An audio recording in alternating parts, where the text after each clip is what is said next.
In this lecture, I will try to explain some of the basic principles of physics that are involved in understanding the technique of remote sensing. Once we are able to understand them, it becomes relatively easy to make the best use of this technology of modern times. Remote sensing, as you all know, is the science where information is acquired about the Earth's surface without actually being in contact with it. This is done by sensing and recording reflected or emitted energy and processing, analyzing, and applying that information for the benefit of the humans. There are different definitions that have been given by various earth scientists. Remote sensing is carried out by using different platforms, which may be ground based, which may be placed very close to the earth, like the drones. Some of them are airborne, and then we have the spaceborne. The airborne platforms include the aircrafts where the cameras are mounted and the photographs are taken at regular interval. Whereas in the case of spaceborne platforms, we have satellites which are moving around the earth to collect information. Now, in the modern times, the technique of remote sensing is being widely used because it is helpful. Like in the field of geology, we carry out geological mapping, mineral investigation. It is helpful to understand the environmental changes. Hydrology, the change in the land use, landforms, their mapping, monitoring the natural hazards, earthquakes, volcanoes, landslides, ecology of the earth, monitor the geographical changes. It is also very useful in agriculture, forestry, and even social sciences. Now, the main advantage of remote sensing is that since these platforms are placed away from the earth, high in the sky and in the space, we are able to view larger area at one go. It enables regional surveys, repetitive coverage of the area. The data collection is easy as compared to the manual collection of data. Then one image which is captured through remote sensing, it is used by multiple users. It would be used by agricultural scientists, by a geographer, by a geologist, by social scientist. Then the data which is collected is processed and analyzed at a very fast pace using the computers and the softwares. It allows revision of the thematic maps. For example, we are having land cover map of some area, then we want to revise it after say 1 year, 2 year, or even 10 year.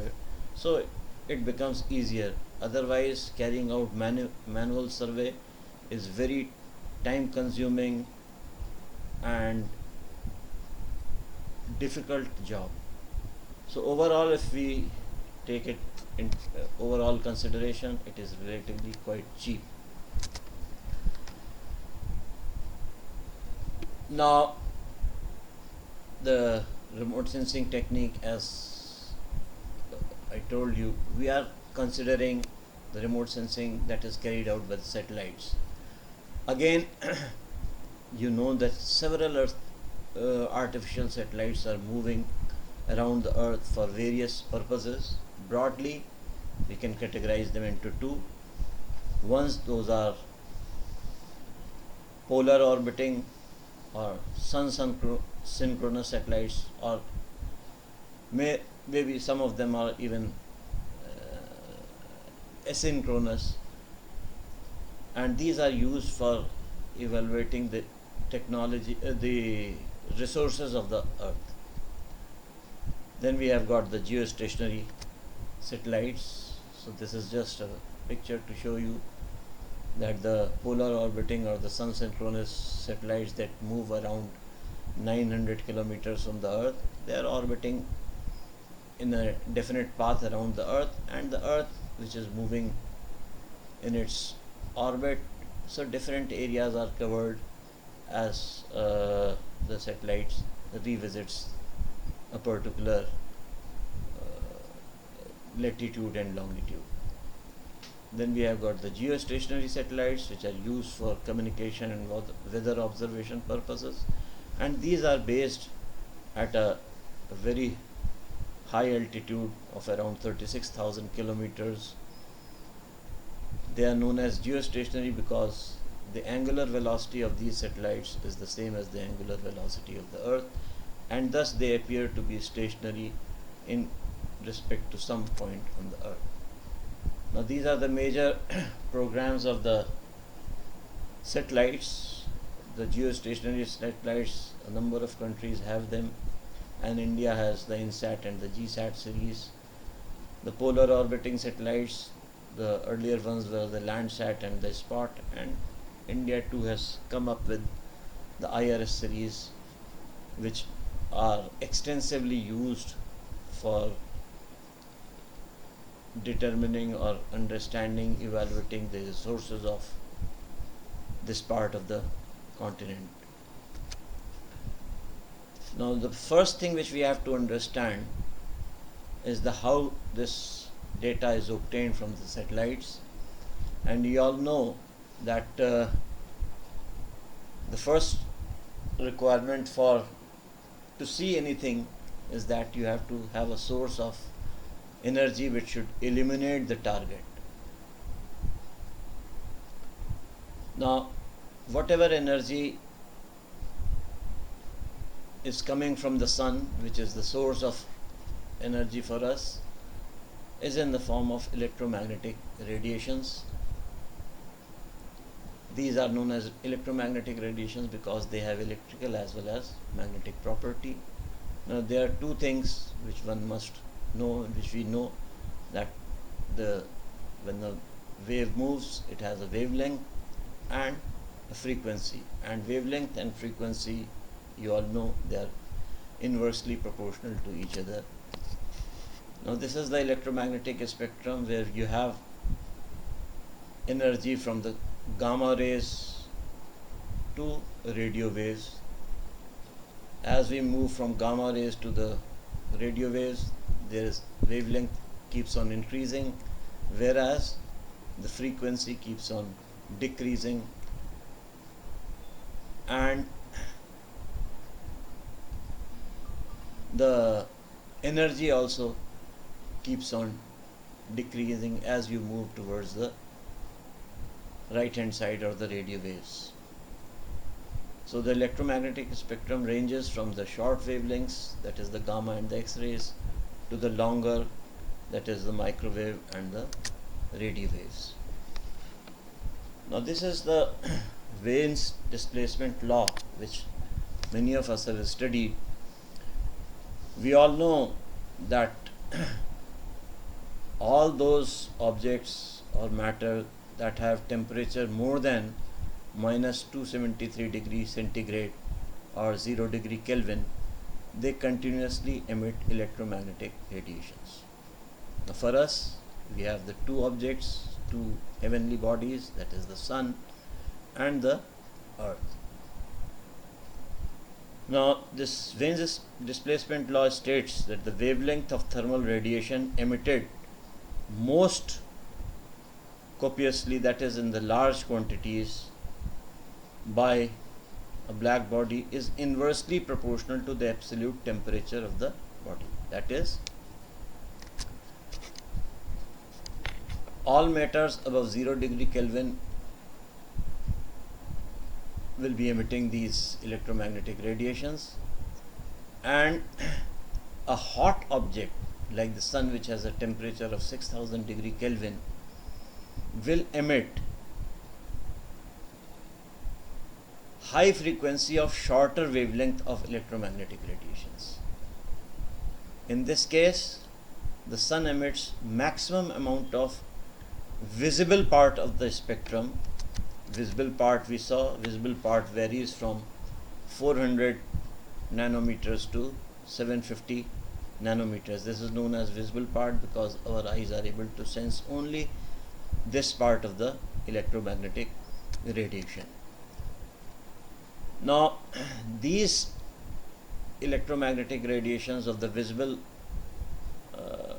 part of the spectrum would be higher in energy, and therefore they are able to reach the earth. It is not that the sun does not emit the longer wavelengths, but those longer wavelengths, the amount emitted is less, and thus they are not able to reach the earth very easily. So maximum amount of energy that is received on the earth is the visible part, and also some of the thermal infrared, which is as you can see just next to the visible part of the spectrum. In contrast, cool objects like the earth, which has a temperature of 300 degree Kelvin, it will slowly radiate low frequency of longer wavelengths of electromagnetic radiation. Now the earth emits, you can see here that the earth emits, on here it is earth, it has a temperature of 300 degree Kelvin, it will emit wavelength, peak emission is near the thermal infrared region. So earth does not emit the visible part, it does not emit the high wavelength like the radio waves, but the peak emission is that of the thermal infrared. But this peak emission, even it is less than the thermal emission that is done by the sun. So the sun has a very high radiant excitance of short wavelength within the visible part of the spectrum, that is from 0.4 to 0.7 micrometers, and a high radiant excitance at longer wavelength in the thermal infrared part. So maximum emittance is of the visible part and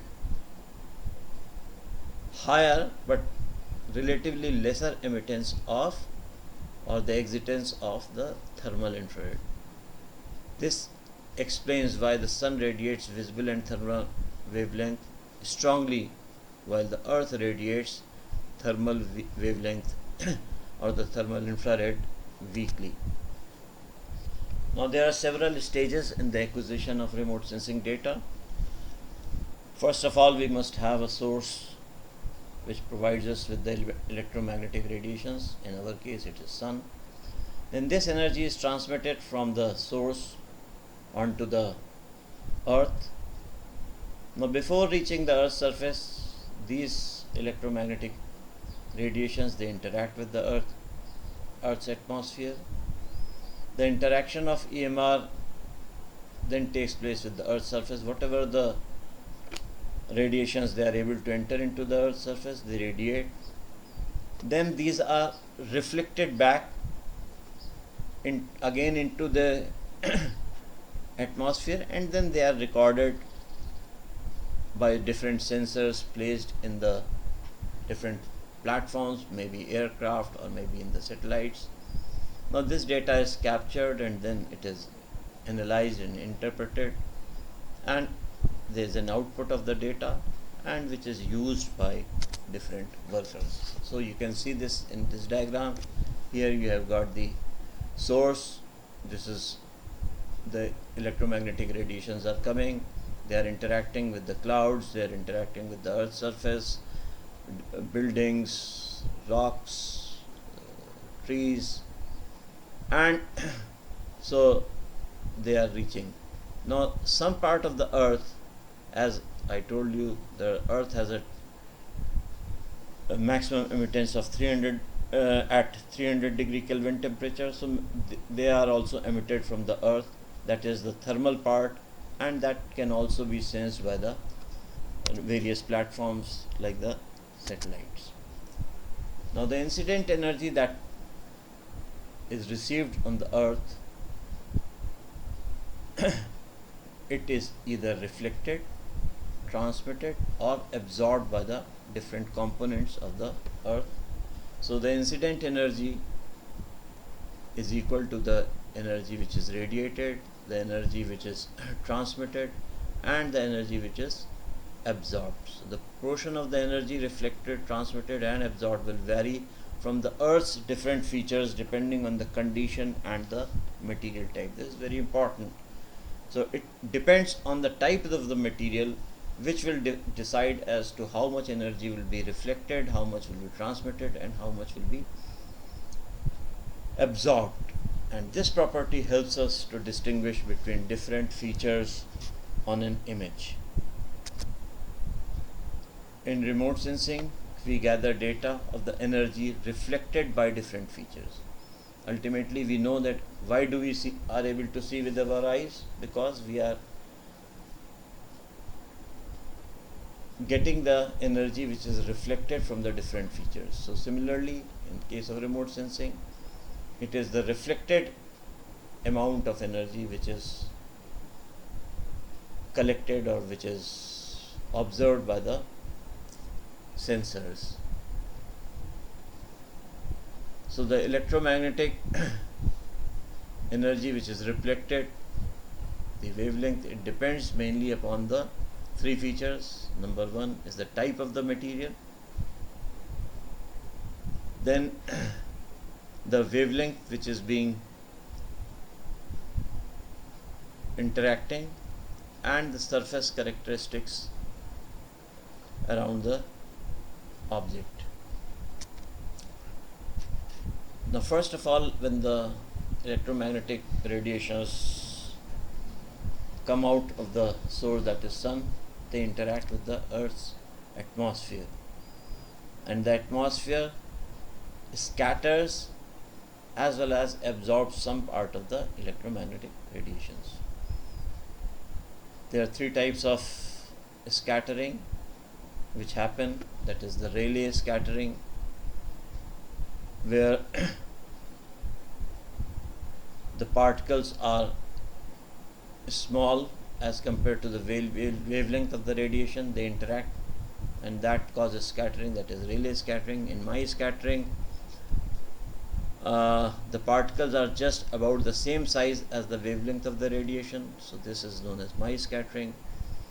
And when the particles are much larger than the wavelength of the radiation, this is known as non-selective scattering. Now, all the energy that is coming from the sun, it is not able to enter into the Earth's atmosphere. Most of it is absorbed by different components of the atmosphere, that is ozone, carbon dioxide, water vapor. These are the three main constituents which absorb the radiations, and ozone absorbs all energy having wavelength less than 0.3 micrometers, that is before the ultraviolet part of the spectrum. So less than 0.3 micrometers, it is absorbed by ozone. Between 0.3 to 1.3, this covers the visible part of the spectrum and the near infrared. It is able to reach the earth, and it is used in remote sensing. Then the wavelength 1.4, 1.9, 2.6, it is absorbed by water vapor. Again, 2.8 and 15 micrometers absorbed by carbon dioxide, and from 5 to 7.5 it is again absorbed by the water vapor. That is, we have like between 1.4 to 1.9 that is available on the earth, between 1.9 to 2.6 it is again available, 2.8 up to 15 it is again available. So between this part is available on the earth's surface. That means these are the atmospheric windows from 3.3 micrometers to 0.75 UV and the visible part it is able to enter. So that means the atmosphere is open for these parts of the electromagnetic spectrum to enter into the earth and interact with the earth material. So these are the atmospheric windows.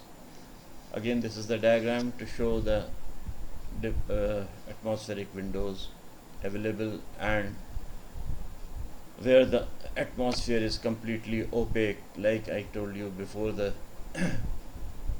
ultraviolet, it is opaque, the ozone absorbs. Now that electromagnetic radiation, they also interact with the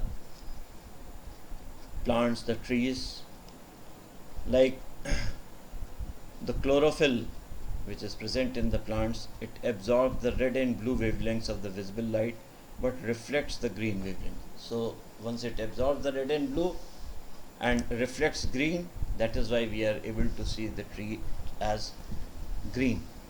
So the greenest leaves appear in the summers, because we can see like in the months of May, June, because during this time you have lot of leaves coming out of the tree and they appear very green. However, during the time of autumn, the amount of chlorophyll is less, and so there is less absorption of the red and blue wavelengths, and or more reflection of the red and blue, and hence the leaves appear as red or yellow. So this is the diagram which again shows, like in the green tree you have around 50% of the near infrared which is reflected back, and only 8% of the visible part which is reflected back. That is, if you see the tree in infrared portion, it will appear to be very green, whereas during the time of autumn 40% of infrared is reflected and 30% of the visible, that is the red and blue part, is reflected, and hence we see this as red and yellow.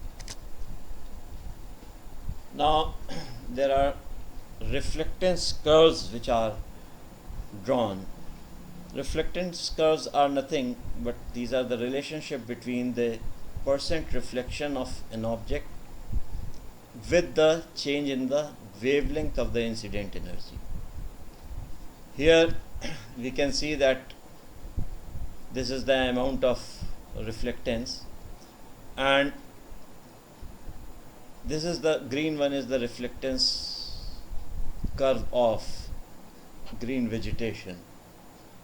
Now the vegetation, if we look into this visible part of the spectrum, we can see that the maximum reflection is of around 0.5 micrometer, that is the green part.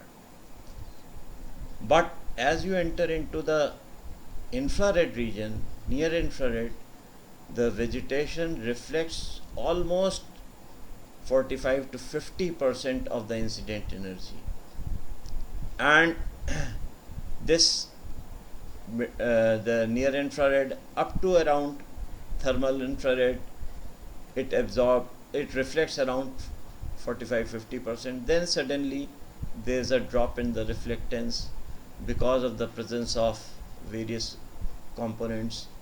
And this, so you can see how the reflectance takes place with the increasing wavelength. Similarly, you have the this characteristic curve of reflectance curve of water. So water, you can see that the in the visible part there is reflectance, and around more than just more than 0.5 it is the peak reflectance, and then as it comes around beyond 5.7 micrometers, the water absorbs the wavelengths which are more than 0.7 micrometers. That is, in this part, the near infrared region, the water does not reflect any of these wavelengths, it completely absorbs.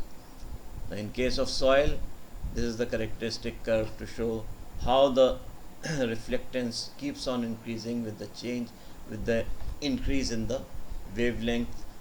And so you have got the visible part, behavior in the infrared, near infrared region. This is the mid infrared region. These are again the characteristic curves of vegetation, soil, then the some of the rocks, and this is the characteristic curve of reflectance curve of water, where you have got clear water, and this is the water with phytoplanktons, and you can see that the reflectance is relatively lower as compared to the clear water. Thus it can be seen that different objects interact differently with different parts of the electromagnetic spectrum. Now this is very important. You can see these are different objects. You have got vegetation, you have got soil, you have got water, different type of water, you have got rocks. Now they are interacting differently with different parts of the electromagnetic spectrum. Like if you see this in the near infrared region, the water completely absorbs near infrared, whereas vegetation reflects almost 45% of the near infrared. The soil, as the wavelength increases, the amount of reflectance also keeps on increasing. So this is very important to understand that with the increase in the the different objects will interact differently with different parts of the electromagnetic spectrum. Now two features may be indistinguishable in one spectral range, however they may differ in different spectral ranges. That is, I'll show you the example of a snow and cloud. It is difficult to differentiate between the snow and cloud in the visible part of the spectrum. However, as you move into the infrared region, we can differentiate between the two. The eyes utilize the spectral variations in the magnitude of the reflected energy to discriminate between various objects. Even our eyes are able to distinguish between the different type of vegetation, different objects, making use of this property of the interaction of different wavelengths with different objects. This is the example. You can see that in the visible part, the amount of reflectance of clouds and snow, these are almost similar, so you cannot easily distinguish between clouds and snow in the visible part. However, as you move into the infrared region, you can see that the cloud will still keep on reflecting, whereas the different types of snows, there the snow size is given, the size of the grains, they will start getting absorbed, or the wavelength of around say 1.4, 1.5 will be completely absorbed by the snow, whereas the clouds will not be absorbing, they will be reflecting around 60%. So these clouds will appear white, whereas the snow will appear black or darker in the near infrared region around 1.5 micrometers. So we have the reflectance curve of similarly of soil. The reflectance curve of soil, which is made up of different components like silica, organic material, water, iron oxide. It has different textures depending on the size of the material, sand, silt and clay. It has different moisture content. Amount of organic material keeps on changing. Then the mineral constituents also change. So depending on this, the surface curve of soil is drawn, and you can see that this is the soil curve where you have got moisture from 0 to 4%, and as the moisture content increases, the reflectance keeps on decreasing. So this is for sand, this is for clay. Here again, the dry clay will have higher reflectance, whereas the one with higher moisture content will have lower reflectance values. This is difference between silt and sand. The silt will show higher reflectance as compared to sand, and this is the reflectance curve. So coarse soil, dry, has a relatively high reflectance. This is again the different types of sand and silt, where depending on the size, the reflectance keeps on changing, and the silt has maximum reflectance. So as the size keeps on reducing, the reflectance keeps on increasing. Similarly, you can see that the organic content, it is a great absorber of electromagnetic radiations. So this is 100% organic.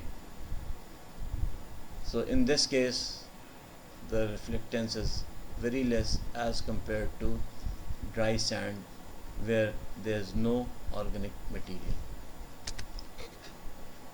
Again, you have got the different soils. So based on these reflectance curves, we are able to identify the different types of material. Now, like other objects, the water also, as I told you, reflects, absorbs and transmits the incident radiations. These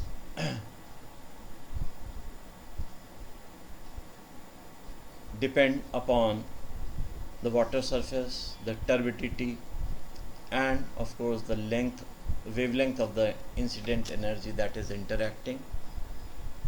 And water has a characteristic property that it reflects most of the visible part of the electromagnetic radiations, visible part, very little near infrared, and it absorbs almost all the wavelengths beyond 1.2 micrometers. So this is the reflectance curves of the depending on the different percentage of solid materials suspended in the water. Now there are two terms which we need to understand before I close this lecture: spectral signature and spectral pattern. Now what I have been showing you are the spectral patterns of the different earth material. Spectral signature means it is the absolute and unique reflection property of an object under a given atmospheric condition. Suppose we have a bright sunshine, we will have more of reflectance. We have a less sunshine, relatively the sunshine would be the reflectance would be lesser. So spectral signatures means whatever is the reflection under a particular set of conditions. So it is an absoluteness. There is an absoluteness in this term. It is a unique feature. This term applies to sense of uniqueness. That means under certain conditions, what is the exact amount of reflectance. However, the atmospheric conditions keep on changing, and because of this change, the pattern also, the signature also changes. However, the pattern remains the same. That is, the pattern so these characteristic uniqueness of objects differs with the changing atmospheric conditions. However, the reflectance pattern remains the same. So the reflectance pattern is the same, and it is the spectral pattern which is used in case of remote sensing. Like suppose this is the characteristic curve of turbid water with around 200 milligram per liter of total solids. Now suppose there is bright sunshine, then the reflectance say could be around 35%. Now in case the sunshine is low, the reflectance maximum would be around 30%. But the shape or the pattern of reflectance would almost be the same. So this is the that would be the spectral pattern, and under certain conditions, whatever is the reflectance, that is the spectral signature. So I hope I have been able to convey some of the basics of remote sensing, and in the next lecture we'll try to carry forward this topic and try to understand the other basics of remote sensing. Thank you.